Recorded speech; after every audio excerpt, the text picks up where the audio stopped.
सियावर रामचंद्र की जय. आपल्या पुत्राच्या पराक्रमाची आणि विवाहाची बातमी महाराज दशरथांना समजल्यानंतर आणि संबंध कोणाशी होतोय?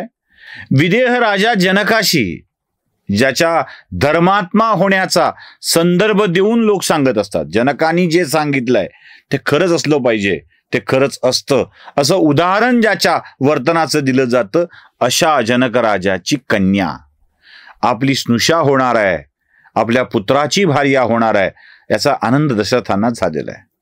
मग काय, राजाला आनंद झालाय. करारे हकारे पिटारे डांगोरा. मग दशरथांनी आपल्या मंत्र्यांना बोलवलंय, त्यांना सांगितलंय की आता विवाहाला जाण्याची तयारी करा, सगळ्यांनी मिळून निघायचं आहे, सगळ्यांनी मिळून निघायचं आहे. आणि नुसतं जायचं नाहीये, चतुरंगी सेना घेऊन जायचं आहे. त्यांनी सांगितलंय की आपले कुलगुरू वशिष्ठ सोबत असतील, वामदेव सोबत असतील, सगळ्या मंत्र्यांना कळवा की त्यांनाही जनकपुरीकडे जायचं आहे, चतुरंगी सेना घेऊन जायचं आहे. हो, इक्ष्वाकू वंशाचा सम्राट चाललाय आपल्या पुत्राच्या लग्नासाठी.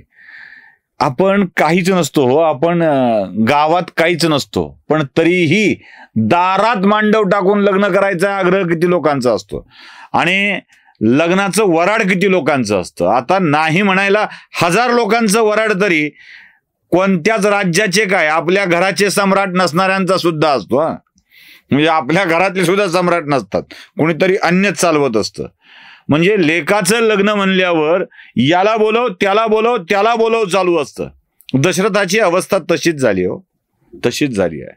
आपली कशी असते ना, हा आला पाहिजे, काका आला पाहिजे, काकू आली पाहिजे, मावसा आला पाहिजे, मामा आला पाहिजे, लांबचा पाहुणा, दूरचा पाहुणा, सगळ्यांना कळू दे आमच्या घरात आनंदाचं ठिकाण आहे, आनंदाची घटना घडती आहे. दशरथाची अवस्था ही अशीच आहे.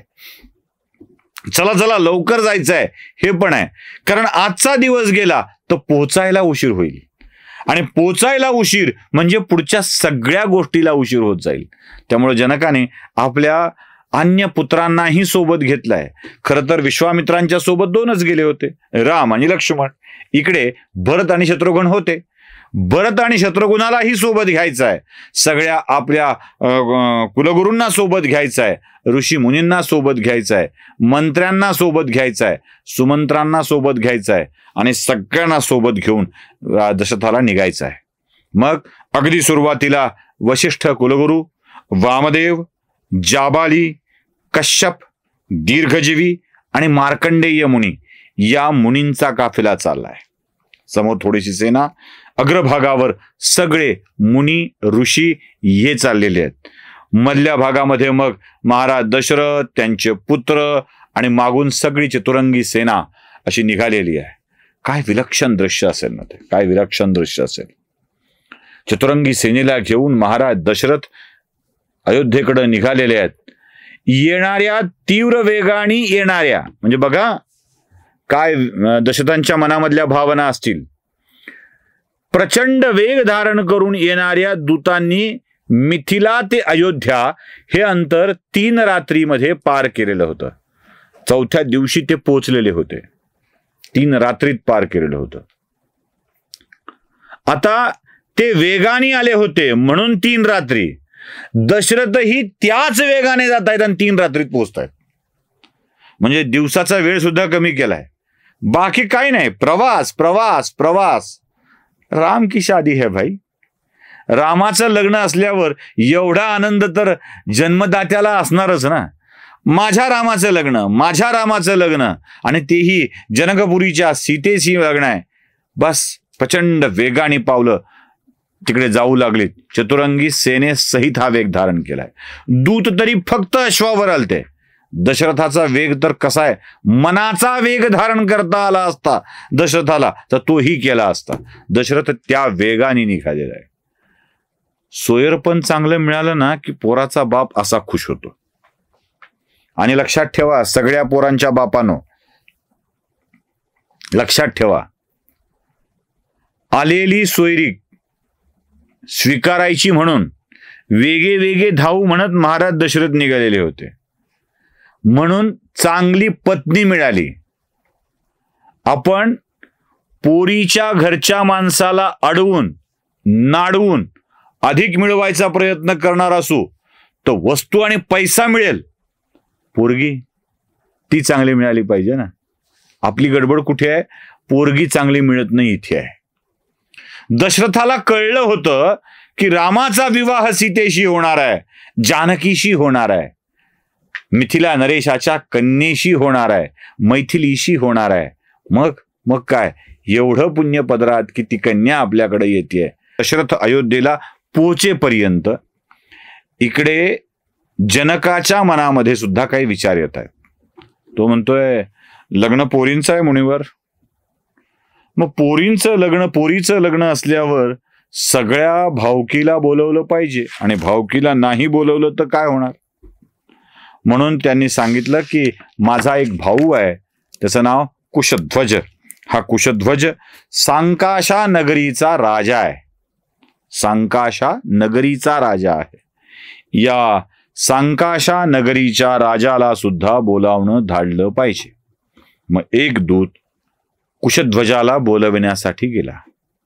कुशध्वजाच्या दरबारात तो पोचला आणि विनंती केली, महाराज कुशध्वज, महाराज जनकाची कन्या सीता हिचा विवाह दशरथ राजांनी ठेवलेल्या प्रणाप्रमाणे अयोध्यानंदन रामचंद्रांशी करण्याचं योजिलेलं आहे, आणि या विवाहामध्ये विवाह निश्चितीसाठी आपली उपस्थिती आवश्यक असल्याचं महाराज जनकांनी सांगितलेलं आहे, आपण यावं.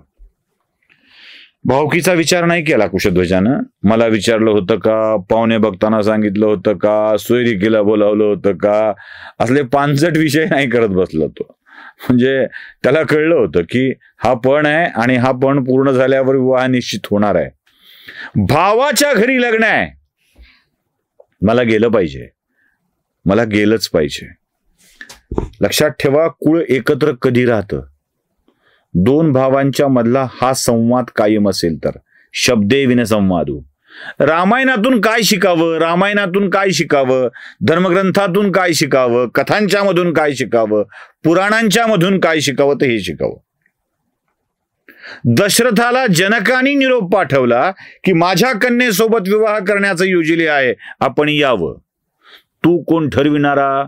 पोरग माझं आहे, मला विचारलं होतं का, मला विचारून केलं होतं का, असले कोणतेही लफडे दशरथांनी काढले नाहीत. आनंदाने आपल्या घरी लक्ष्मी आणण्यासाठी दशरथ निघाले. ही शिकवण घ्यायची. लक्ष्मी घरी येणार असेल तर आपण आपला अहंकार बाजूला ठेवून त्या लक्ष्मीचं स्वागत करावं. कार्य भावाच्या घरी असेल तर भावकीचा वाद ठेवून मला विचारलं होतं का, मला सांगितलं होतं का, सोयरिकीला बोलावलं होतं का, तो पण मला विचारून ठेवला होता का, असले कोणतेही प्रश्न न विचारता कुशध्वज निघाले भावाला मदत करण्यासाठी. आणि दशरथालाही त्या अवस्थेत आपल्या भावाला बोलवावं वाटलं. आपले संबंध कुळातले कसे असले पाहिजे हे नक्की करून घ्या. ज्यांना हे संबंध कळतात ते आपलं कुळ, आपलं घर, आपला पराक्रम, आपली शक्ती कायम ठेवू शकतात. जिथे पप्पांचं घर, मम्मीचं घर आणि आपलं घर असे वाद आलेत, तिथे बाकीच्यांची काय प्राज्ञा. पण रामायणातून काय शिकायचं असेल ना तर हे शिका. तिकडे महाराज कुशध्वज सुद्धा निघालेले आहेत, आणि मग दशरथ, कुशध्वज, जनक सगळंच एकत्रित कुळ जमलेलं आहे. आणि या जमलेल्या कुळांच्या सोबत सगळे ऋषीमुनी सुद्धा उपस्थित आहेत, आणि दरबारामध्ये आनंदी वातावरणामध्ये एकमेकांचा कुलपरिचय करून देण्याची प्रक्रिया सुरू आहे, आणि त्यानंतर विवाहाची प्रक्रिया सुरू होणार आहे. कसा असेल विवाह बघूया पुढच्या भागामध्ये. सियावर रामचंद्र की जय.